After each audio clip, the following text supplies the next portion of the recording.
নমস্কার। জয়গুরু। ঠাকুর শ্রী শ্রী সীতারাম দাস ওঙ্কারনাথ দেবের দিব্য জীবন পাঠ করছি। আজকের পড়ছি শ্রী অভয়পদ ভট্টাচার্য যাচাই হইতে লিখিতেছেন, শ্রী পাদপদ্মে আশ্রয় গ্রহণের পর আজ পর্যন্ত তাঁহারই শ্রী চরণ প্রসাদাৎ তাঁহার যে সকল অলৌকিক অতি সত্য ঘটনা অনুভব করিয়াছি, তাহার মধ্যে কয়েকটি প্রকাশ না করিয়া স্থির থাকিতে পারিতেছি না।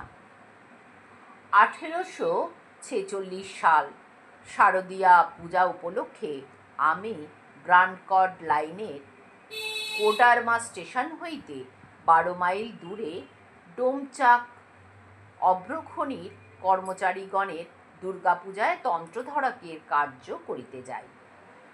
সেখানে বিজয়া-দশমীর দিন বৈকালে ওই স্থানের তদানীন্তন পোস্টমাস্টার বঙ্কিমবাবুর সঙ্গে পার্বত্য অঞ্চলে বেড়াইতে যাই। ওই সময় আমাদের সঙ্গে আমার ভগ্নিপতিও ছিলেন। লোকালয় হইতে কিছু দূর যাবার পর আমার ভগ্নিপতি সঙ্গ ত্যাগ করেন। আমিও বঙ্কিমবাবু লোকালয় হইতে 1 মাইল দূরে গল্প করিতে থাকি। এমন সময় একটি প্রকাণ্ড বাঘ অনতি দূরে আমাদের দিকে আসিতেছে দেখিয়া বঙ্কিমবাবু, উফ, কি প্রকাণ্ড বাঘ, এই বলিয়া লাফাইয়া উঠিয়া লোকালয়ের দিকে দৌড়াতে থাকেন। আমি খঞ্জ, আমার ছুটিবার শক্তি নাই, দাঁড়াইয়া বাঘ দেখিতে থাকি। এমন সময় কে যেন স্পষ্ট ভাষায় আমায় বলিল, এ কি চিড়িয়াখানার বাঘ দেখছিস? শীঘ্র পালা। এই অশরীরী বাণী শ্রবণে আমার সম্বিত ফিরিয়া আসিল। সমস্ত দেহ কণ্টকিত হইল। মনে হইল সত্যই আমি মৃত্যুর সম্মুখে দাঁড়াইয়া আছি। তখন লোকালয়ের দিকে ধীরে ধীরে ফিরিতে লাগিলাম। প্রাণ নিশ্চয়ই আজ যাইবে। জয় গুরু, জয় সীতারাম, জয় মা তারা। আজ এই নির্জন পার্বত্য প্রদেশে অবধারিত মৃত্যু। যাহা হোক, অনবরত এক মনে শ্রীগুরুর স্মরণে অগ্রসর হইতে থাকি। ঝোপের মধ্যে বহু রাস্তা, কোনটায় যাইতেছি, কি করিতেছি ইত্যাদি কোনো জ্ঞানই আমার ছিল না। আগামী দ্বাদশীর দিনে গয়াধামে যাত্রা করিব ও সেখানে পিতৃকৃত্য সব করিব, তাহা আর আমার হইল না। পরন্তু আমার মৃত্যুর পর আমার সব দেহের সন্ধানও পাওয়া যাইবে না। যাক, তাহার যাহা ইচ্ছা তাহাই পূর্ণ হোক। 2-4 পা অগ্রসর হই আর বাঘটিকে লক্ষ্য করি।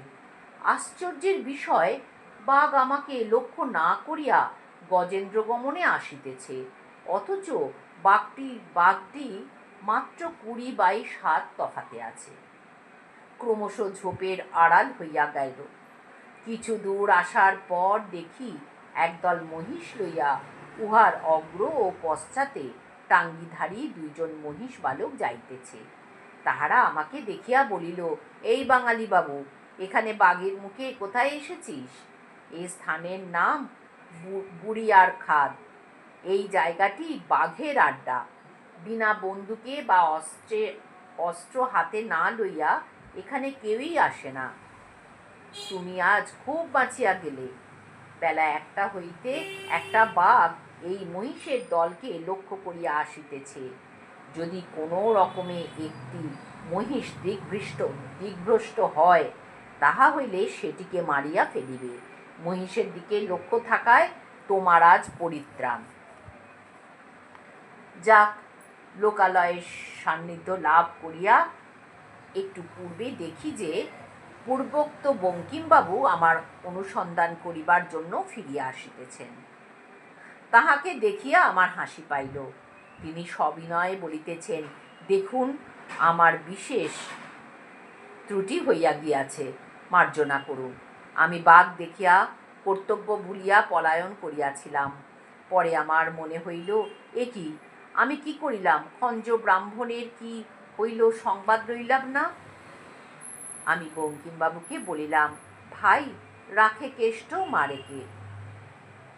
এক্ষেত্রে আপনার কোনো দোষ নেই। আত্মার্থে পৃথিবীং ত্যাজেত। তারপর বাসায়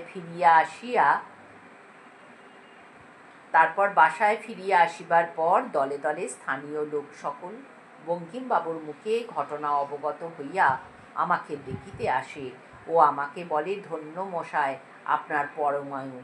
কথায় বলে, বাঘের মুখ হইতে ফেরা। তারপর ওখান হইতে দ্বাদশীর দিন গুরুর কৃপায় আমি গয়াধাম যাত্রা করিয়া পরদিন পিতৃকৃত্য সারিয়া নিজ গৃহে ফিরিলাম।